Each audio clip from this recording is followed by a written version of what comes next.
श्री विष्णु जी के अवतार श्री कृष्ण जी, श्री रामचंद्र जी, श्री रामचंद्र के रूप में राजा दशरथ के घर जन्म जब श्री विष्णु जी का हुआ, युवा हुए, युवा होते विवाह हुआ, विवाह होते ही वनवास हुआ, वनवास से सीता का हरण हुआ, यानी उसकी पत्नी का रावण उठा ले गया, और फिर रावण के साथ युद्ध हुआ। पुण्यात्माओं, करोड़ों व्यक्ति मारे गए वहां पर। तब सीता की वापसी हुई। वापसी आने पर बड़ी खुशी बनाई, नगरी में दीप जलाए गए घी के। सीता के वापस, श्री राम के वापस आने पर, सीता लौटा लाने पर, और कुछ दिनों के बाद सीता जी का निष्कासन कर दिया श्री रामचंद्र जी ने स्वयं ही। किस बात पर के एक धोबी ने व्यंग कस दिया, वो अपनी पत्नी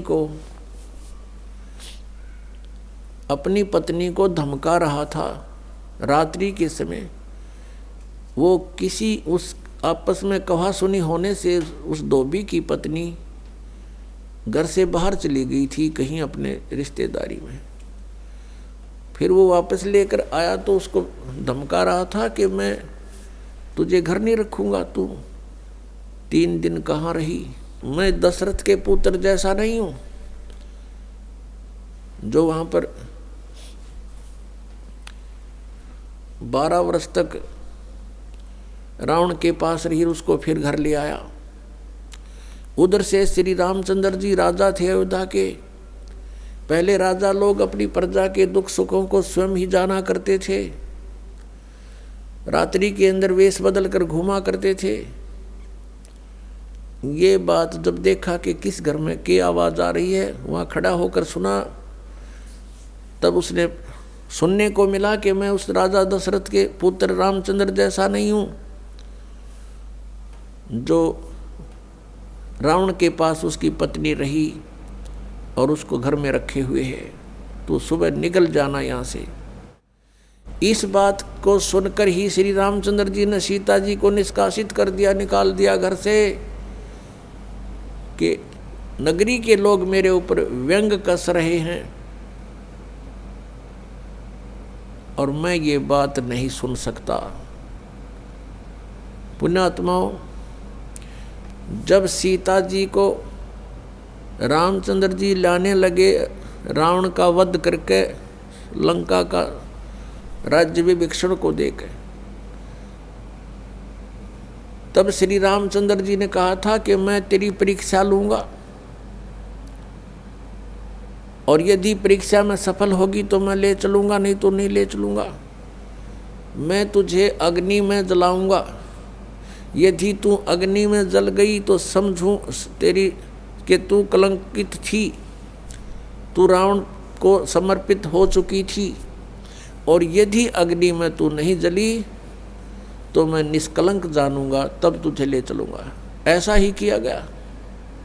सीता को अग्नि में बैठा दिया और हजारों की संख्या में दर्शक थे, सीता जी नहीं जली और सब ने कहा कि भगवान निष्कलंक है, माई निष्कलंक है। और इतनी कठोर परीक्षा लेकर के वापस अपने घर लाया था, और फिर एक व्यक्ति के कहने से श्री रामचंद्र जी ने उसको निकाल दिया, अपनी पत्नी को। तो कहाँ गई वो उसका अपना जजमेंट? तो ऐसे ये राजा के योग्य भी नहीं थे ये लोग, और हम इनको भगवान मान रहे थे। एक गर्भवती औरत को अपनी को घर से बाहर निकाल देता है, कहीं मरो कहीं जाओ, कोई बात थी? या फिर परीक्षा लेने की क्या जरूरत थी? और क्यों इतनी दुनिया मरवाई, फिर छोड़ देता रहे, रावण के पास ही रहती हो। पुण्यात्माओं, यहाँ का राजा काल भगवान है, और ये नहीं चाहता कि यहाँ के प्राणियों को परमात्मा का पता लग जाए, जिस कारण से इसने इनको भगवान सिद्ध करवा रखा था अपने नकली दूतों के माध्यम से। और फिर क्या होता है लास्ट में, श्री रामचंद्र जी ने अश्वमेघ यज्ञ घोड़ा छोड़ दिया कि पूरी पृथ्वी पर शासन प्राप्त करने के लिए कि इस घोड़े को जो पकड़ेगा वो युद्ध करे मेरे साथ। वो घोड़ा उन्हीं के पुत्रों ने, जो सीता जी ने बाहर जाके जन्म दिया था ऋषि वाल्मीकि की कुटिया में, एक पुत्र गर्भ में था, दूसरा फिर वाल्मीकि जी की मिसअंडरस्टैंडिंग के कारण एक घास से यानी कुसा से, या घास होती है डाब, इससे एक लड़का बनाया था। ये अलग कहानी है, फिर बताएंगे। तो वो लव और कुश नाम से प्रसिद्ध हुए।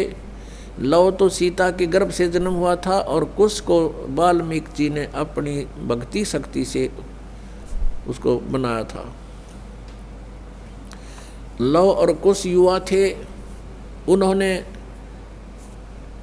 वो श्री रामचंद्र जी का घोड़ा पकड़ लिया। फिर उनका पिता पुत्रों का युद्ध हुआ तो दोनों ने छक्के छुड़ा दिए राम के, और सीता जी फिर भी उनके हाथ नहीं आई और वो पृथ्वी के अंदर समा गई। और श्री रामचंद्र जी ने आकर के सरयू नदी के अंदर, अयोध्या के साथ से बह रही एक सरयू दरिया, उसमें जल समाधि ले ली इसी दुख में।